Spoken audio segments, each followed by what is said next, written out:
Thoughts of বিল্লালকে বললাম, voice of সাইদকেও বললাম, তারপরে রাব্বিকেও বললাম, সুমনকেও বললাম, কিশোরগঞ্জের সকল কন্টেন্ট ক্রিয়েটরদের বললাম আপনারা খুব তাড়াতাড়ি সতর্ক হয়ে যান, সবাই সমাধানের মধ্যে আসি, সবাই ভালোভাবে কাজ করি, মানুষকে বিনোদন দেওয়ার চেষ্টা করি, মানুষের কাজে লাগতে পারি, এটাই আমাদের সবচেয়ে বড় একটা চাহিদা। তো ভিডিওটা প্রচুর শেয়ার দিবেন। ভালোবাসি আপনার জন্য আজ আমি শেরপুর আসছেন। তো এই মুহূর্তে একটা কন্টেন্ট দেখতে পাচ্ছেন, কিশোরগঞ্জ এমনকি শেরপুর জেলার বিশাল সংঘর্ষ সেই জনপ্রিয় কন্টেন্ট ক্রিয়েটরদের সঙ্গে। তো আজকে বিস্তারিত ভিডিওটা আমি অবশ্যই শেয়ার করেছি, সকলেই মিস করবেন না কেউ, কারণ এই ভিডিওটা সবারই দেখা উচিত মনে করি। সবচেয়ে বড় কথা হচ্ছে যে রাব্বি এমনকি সুমন থটস অফ বিল্লালের সঙ্গে যে সংঘর্ষটা হয়েছে, আমরা এটার এখন একটা সমাধান চাই, কারণ আমরা সকলে যেন কাজ করে একসঙ্গে মিলেমিশে এই বিষয়টা সমাধানে নিয়ে আসতে পারি, তাহলে কিন্তু আমাদের জন্য অনেক বেশি একটা উপকার আসবে, অনেক বেশি ভালো লাগবে। কারণ এটা সবাই চাচ্ছে, কারণ সকল অডিয়েন্সেরাই চাচ্ছে যে সুমন এমনকি রাব্বি তারপর থটস অফ বিল্লাল আমরা সকলে একসঙ্গে মিলেমিশে থাকি, যেন মিলে যায়, এটাই কিন্তু সকল অডিয়েন্স চাচ্ছে।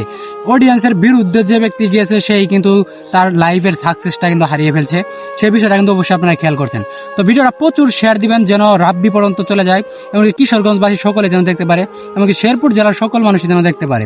তো সবচেয়ে বড় কথা হচ্ছে যে এরকম একটা সংঘর্ষণ, আসলে এই সংঘর্ষটা আমরাও চাই না, কারণ আমরাও চাই সমাধান হোক, কারণ একটা জিনিস নিয়ে অনেক দিন থেকে এরকম একটা ঘটনা হচ্ছে, আমরা চাই এটা খুব তাড়াতাড়ি সমাধানের মধ্যে আসুক। দীর্ঘদিন থেকে যারা ভিডিও দেখেন আমাদের, কারণ আপনাদের তো একটা চাহিদা থাকে, কারণ অডিয়েন্সের চাহিদাই হলো সবচেয়ে বড় চাহিদা, কারণ আপনাদের পছন্দনীয় কাজ।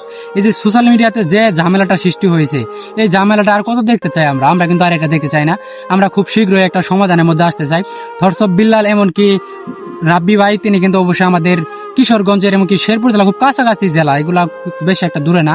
তো সবচেয়ে বড় কথা আমরা যেন মিলেমিশে থাকতে পারি। আর সবচেয়ে বড় কথা হচ্ছে অডিয়েন্সই দেখতে পাচ্ছে না এই বিষয়গুলো আসলে দর্শক যারা রয়েছে তারা কিন্তু চাচ্ছে যে এগুলা থেকে বিরত থাকি। আমি চাই যে আসলে কিশোরগঞ্জ এবং শেরপুর জেলার যত কন্টেন্ট ক্রিয়েটর রয়েছে সবাই যেন আসলে সমাধানের মধ্যে আসতে পারি। বিভিন্ন জায়গা থেকে যারা ভিডিও দেখে, আজকে দেখেন থটস অফ বিল্লালকে নিয়ে নানান সমালোচনা চলতেছে, মানুষ কিন্তু নানান কথা বলতেছে।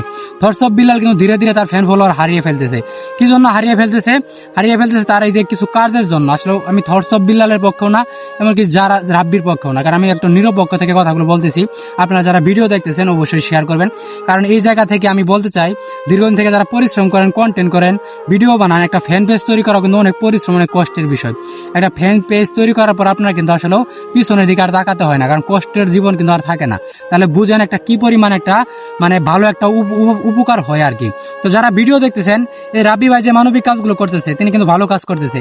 কাজ করার মধ্যেও যদি তার কিন্তু একটা কেরিয়ার অর্জন হতেছে, এই মানবিক কাজের মধ্যেও কিন্তু তাকে মানুষ ভিডিওগুলো দেখতেছে, তাকে মানুষ ফলো করতেছে, এগুলোর কারণে কিন্তু কাজ দিয়ে নিজেকে প্রমাণ করতে হবে। কাজ দিয়ে একটা কথা আছে, এটা কিন্তু প্রমাণ। তো যারা প্রত্যেকটা দিন আমাদের ভিডিও দেখেন, প্রত্যেকটা সময় এতে কন্টেন্ট ক্রিয়েটরদের ভিডিও দেখেন, এটা আপনাদের ভালোবাসা। আপনারা ভিডিও দেখেন বলে আমরা কয়টা টাকা ইনকাম করি, মানুষের পাশে দাঁড়াই, এটা হচ্ছে আমাদের প্রাপ্তি আর তৃপ্তি। আর সবচেয়ে বড় কথা হচ্ছে আপনারা যে যেখান থেকে আমাদের ভিডিও দেখেন না কেন, আমরা চাই থটস অফ বিল্লাল এমনকি সুমন, কিশোরগঞ্জের যত কন্টেন্ট ক্রিয়েটর রয়েছে, যারা শেরপুরের কন্টেন্ট ক্রিয়েটর নিয়ে নানান সমালোচনা করেছেন, তারাও যেন সতর্ক হয়ে যায়, তারাও যেন এই ঝামেলা থেকে দূরে থাকতে পারি। আর সবচেয়ে বড় কথা হচ্ছে দীর্ঘদিন থেকে যারা পরিশ্রম করেন কন্টেন্ট জগতে, একজনকে বদনাম করে আপনার রাতারাতি কখনো সেলিব্রিটি হতে পারবেন না। সেলিব্রিটি হতে হলে কথার ধরন চেঞ্জ করতে হবে, কথা বলার অভিজ্ঞ থাকতে হবে, রিয়েলিটি থাকতে হবে, আপনার কি কোন বিষয় নিয়ে কথা বলতেছেন, টপিকগুলো খুঁজতে হবে, কোন ভিডিওটা আপনাকে সোশ্যাল মিডিয়াতে দিলে আপনার ভিডিওটা মানুষ দেখবে, এগুলো অবশ্যই দিক নির্দেশনা করতে হবে। তো যারা থটস অফ বিল্লাল এমনকি রাব্বি সুমন এগুলা নিয়ে আসলেও নানান সমালোচনা করেছেন, এখনো সতর্ক হয়ে যান। আমি চাই শেরপুর জেলা এমনকি কিশোরগঞ্জের সকল কন্টেন্ট ক্রিয়েটর মিলেমিশে সে আগের মতো সবাই একসঙ্গে কাজ করব, এটা হচ্ছে আমাদের সবচেয়ে বড় পাওয়া। সকলে দোয়া রাখবেন। এমনকি থটস অফ বিল্লালকে বললাম, ভয়েস অফ সাইদকেও বললাম, তারপরে রাব্বিকেও বললাম, সুমনকেও বললাম, কিশোরগঞ্জের সকল কন্টেন্ট ক্রিয়েটরদের বললাম আপনারা খুব তাড়াতাড়ি সতর্ক হয়ে যান, সবাই সমাধানের মধ্যে আসি, সবাই ভালোভাবে কাজ করি, মানুষকে বিনোদন দেওয়ার চেষ্টা করি, মানুষের কাজে লাগতে পারি, এটাই আমাদের সবচেয়ে বড় একটা চাহিদা। তো ভিডিওটা প্রচুর শেয়ার দিবেন। ভালো থাকবেন, সুস্থ থাকবেন। দেখা হবে নেক্সট কোন নতুন একটা ভিডিওতে। আজকের মতো এখানে বিদায়। আল্লাহ হাফেজ।